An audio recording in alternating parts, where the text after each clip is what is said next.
Hi, it's Mark over at Urban Automotive, Oakville, Ontario, Canada. Thanks for watching. Thanks for subscribing. We've got a 2015 Genesis, and if you get these messages, usually this check blind spot system monitoring, blind spot detection system message will come on after 15 minutes of driving, and we had this Genesis come in with this issue, and the customer said he had a very small impact on the back, but everything was taken care of, but we still couldn't get it to calibrate properly.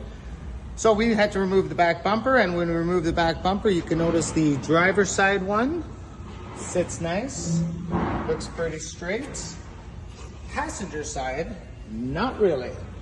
So the car was hit a little bit harder than we would have liked, but if you're experiencing this kind of problem, we've got the new one from Hyundai to bolt in there, and then we're gonna calibrate it.